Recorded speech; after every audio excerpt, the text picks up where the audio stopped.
जिस तरीके से बाजार के अंदर में हलचल है, वैसे तो अच्छी वाली है, लेकिन फिर भी एक बार आपसे समझना चाहूंगा कैसे देख रहे हैं इस पूरी इस तेजी को इस समय, और कितना कॉन्फिडेंस दे रही है? देखिए, कॉन्फिडेंस मतलब तेजी में है, क्योंकि ओवरऑल जो मार्केट ब्रेथ अगर आप देखेंगे, इवन मार्केट जब फॉल भी हो रहा है तो उस समय अगर आप देखें तो ब्रॉडर मार्केट में कह लें कि लिवाली दिखती है। केवल केवल जो है वन ऑफ या 2 दिन ऐसा लग रहा था कि शायद मिड कैप या स्मॉल कैप में थोड़ी सेलिंग थी, लेकिन वापस से फिर से हम रिकवरी देख रहे हैं। तो ये सारी चीजें देखकर ऐसा लग रहा है अलग जी की शायद अंडर करंट जिसे हम कहते हैं कि वो तेज है मार्केट का, और वो जब तक तेज है मुझे लग रहा है कि आपको इंडेक्स वाइज भी अगर देख लें तो जरूर हम इंडेक्स में अभी जो फिलहाल एक टॉप पिक के पास गए थे तकरीबन 18,000 के आसपास, हम फिर उसी के आसपास आ चुके हैं।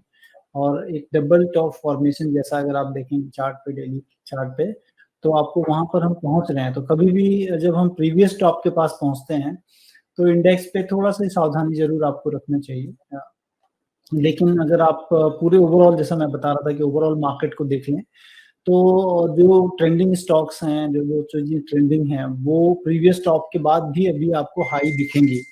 अभी आपको यहाँ पे हाई दिखेगा। तो मुझे लग रहा है कि ऐसे मतलब जैसे डिस्ट्रीब्यूशन साइन जिसे कहते हैं, वो मुझे नहीं लग रहा कि अभी मार्केट में है कोई डिस्ट्रीब्यूशन साइन। और उसकी जो बैकड्रॉप में मुझे लग रहा है कि आपको स्टॉक चुनने चाहिए इंडेक्स पे। लेकिन आप ध्यान रखें कि इंडेक्स में जो चीजें दिख रही हैं कि डबल टॉप के पास है, थोड़ी सी सावधानी जरूर बरतें। वर्टिकल राइज हुआ है मार्केट में, तो उस वर्टिकल राइज के बाद थोड़ा हो सकता है कि सुस्ता है। लेकिन मैं प्रीवियसली भी आपसे कह चुका हूँ कि ओवरऑल मार्केट में निफ्टी के स्टॉक्स हो सकते हैं बढ़ गए हों, लेकिन मिड कैप या स्मॉल कैप में लगता है कि वैल्यूएशन गैप या कह लें कि जो कैचअप था पूरे मार्केट के साथ, वो अभी भी बाकी है। तो उस जगह पे नजर बना के रखें जहां पर कि अभी भी पोटेंशियल है, जहाँ पे स्टीम अभी भी बाकी है। और ऐसे स्टॉक्स में नजर रखें, थोड़ी थोड़ी लें, हमेशा थोड़ा थोड़ा लें, क्योंकि यू नेवर नो कि मार्केट कैसे टर्न करेगा। Very difficult to gauge the market movement, but लेकिन ओवरऑल तेजी में पार्टिसिपेट करने के लिए मुझे लगता है कि आपको छोड़ मतलब धीरे धीरे आपको स्टॉक में भी हो या इंडेक्स में धीरे धीरे आप पैसे लगाएं, और आप देखेंगे कि लॉन्गर टर्म में उसके फायदे आपको काफी हो सकते हैं। एक तो पोजीशन हल्की हल्की कह रहे हैं, थोड़ा थोड़ा लें, और उसके अलावा कह रहे हैं थोड़ा सावधानी भी बरतें, क्योंकि जो बन रहे हैं पैटर्न्स उसके बाद जब कंफर्मेशन आएगा तब आएगा। फिलहाल थोड़ा सा सावधानी सतर्क कभी भी रहने की सलाह है, ओवर एंथुजियाज्म में ना जाएं।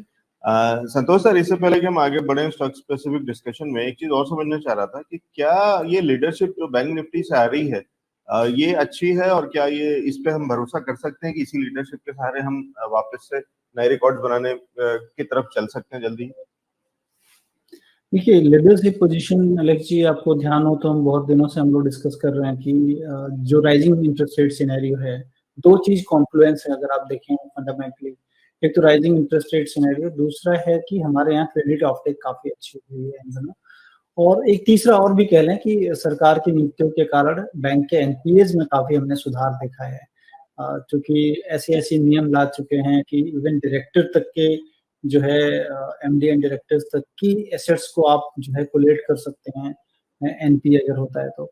इन सारी चीजों के बीच मतलब लोगों के बीच में जो लोग गबन करते थे या जो घोटाला करते थे, उनको एक डर है कि अब आने वाले दिनों में आपने ये सारी चीजें नहीं करनी है। बिजनेस फेल होता है, डिफरेंट इशू, लेकिन जानबूझकर अगर कोई इस तरह से करता है तो वो चीजें नहीं होंगी। और वो काफी फ्रूटफुल होते हुए दिखा इन दिनों, क्योंकि बहुत सारे एनपीए रेगुलर कह लें कि एसेट्स में आ चुके हैं या उनकी रिकवरी हुई है।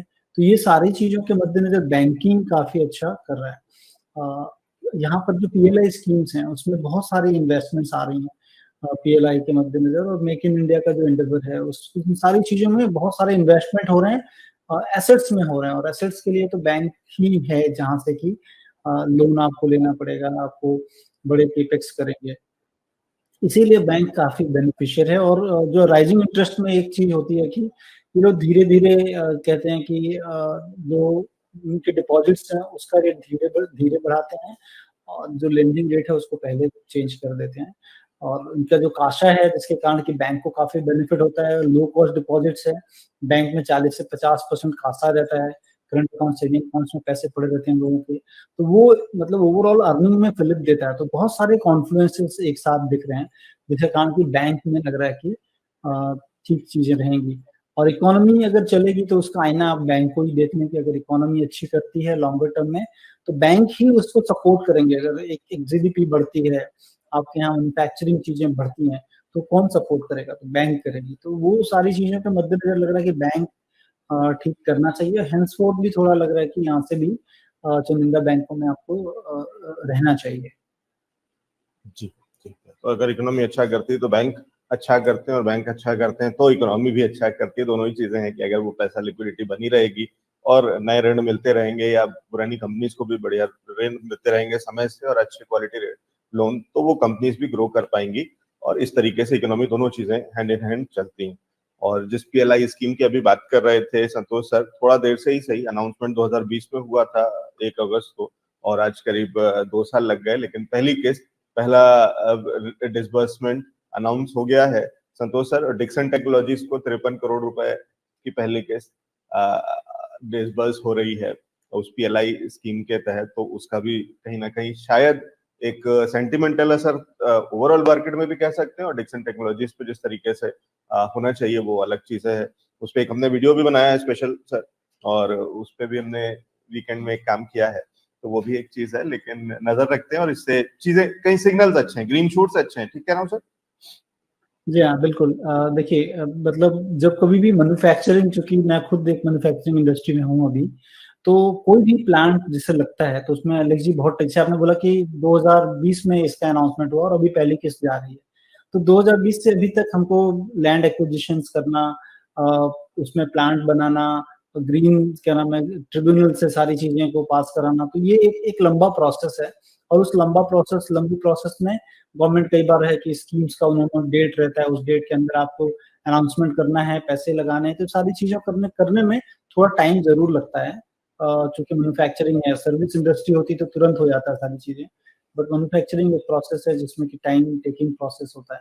तो अच्छा है, ये चीज़ें शुरू हो गई हैं और गवर्नमेंट की जो कहते हैं कि नीयत अगर अच्छी है आपकी, तो आप बहुत कुछ कर सकते हो। तो मुझे लग रहा है कि इस गवर्नमेंट में ये सारी चीज़ें, थोड़ी ट्रांसपेरेंसी है और हम लोग को एलआईसी मैं बताऊँ कि चूँकि हम लोग स्टील इंडस्ट्री में हैं, हमारे पास दिल्ली से ही आपके वहाँ से एक कंपनी आई थी, जो कि हमको काफ़ी बड़ा एक जो है काफ़ी कई घंटों तक हम लोग उनके साथ बैठे थे और वो पीएलआई में हम लोग को स्पेशलिटी स्टील बनाने के लिए बोल रहे थे कि आप इस सेक्टर में जाओ।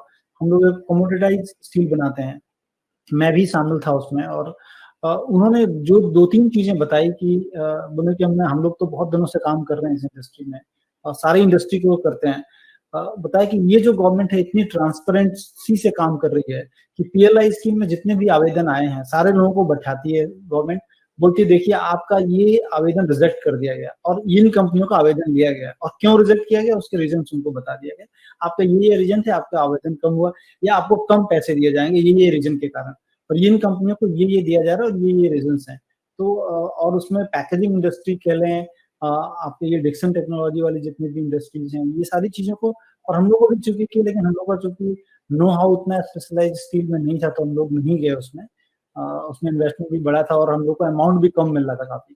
तो एक मतलब कह लें कि हमारे रिटर्न ऑन कैपिटल पे उतना नहीं छूट रहा था, इसलिए हम लोग उसको ऑप्ट नहीं किए। लेकिन ये सारी चीज़ें अच्छी हैं, लॉन्गर टर्म में तो काफ़ी अच्छी हैं। ठीक बात। वो ठीक है, आप कह रहे हैं मैन्युफैक्चरिंग प्लांट लगने में देर लगती है, कई बार ये कुछ इंसेंटिव जो है वो एग्जिस्टिंग प्लांट्स को भी दिए जा रहे हैं और उसके अंदर में डिक्सन को जैसे दिया गया है, पुरानी कुछ बहुत सारी चीजें या एक्सपेंशन पे भी दे रहे हैं कि किस तरीके से नहीं, नए रोजगार लेकिन उनके पुराने पे नहीं दिया जाएगा आपको, आपको ये अनाउंस करना एक्सपेंशन होगा, नियम बनाया है उनका, एक्सपेंशन में। मैंने पूरा देखा था कि आपको नई चीज़ लगानी पड़ेगी, नए रोज़गार हाँ देने पड़ेंगे, नई चीज़ हाँ सारी चीज़ें आपको करनी पड़ेंगी। हाँ, तो डिक्सन ने करा क्या है कि एक नई सब्सिडरी खड़ी करके पेजेट के नाम से और उसमें जी, एक्सपेंशन कर दिया, प्लस जो कैटेगरी थी कि ये वो वाले फोन होने चाहिए, बजट फोन 10 से 15 हजार रुपए की रेंज वाले, तो उन्होंने वो जी, उस प्लांट के अंदर में लगाना बनाना शुरू करने की और वो वाली सारी चीजें करी, क्योंकि एग्जिस्टिंग के लिए थोड़ा इजी हो जाता है। तो एग्जिस्टिंग कंपनी जिसको हाँ, काफी सारा हाँ, नो हाउ है और उसने एक नया एक्सपेंशन करके और उसके अंदर में ये लिया, वो सारी चीजें करके, तो वो ठीक है कि ये वाली चीजों में दिक्कत होती है और ये लेकिन फिर भी काफी हद तक वो स्ट्रीमलाइन किए जा रहे हैं, वो बीच के गैप्स और हर्डल्स, तो वो बढ़िया है और उसका फायदा और उसके सिग्नल्स अच्छे हैं। तो वो सारी चीजें कुल मिला करके वो ग्लोबल कंपनीज को भी इनवाइट कर रहे हैं या डोमेस्टिक के लिए भी उस तरीके की चीजें हैं। तो आगे चल करके उम्मीद करते हैं कि कुछ अच्छे रोजगार उत्पन्न होंगे, रोजगार के मौके मिलेंगे, क्योंकि वो एक बड़ी समस्या कहीं ना कहीं सरकार के लिए अक्सर आ जाती है उस तरीके की, जिसका जवाब देना सरकार के लिए थोड़ा भारी पड़ता है, मुश्किल पड़ता है।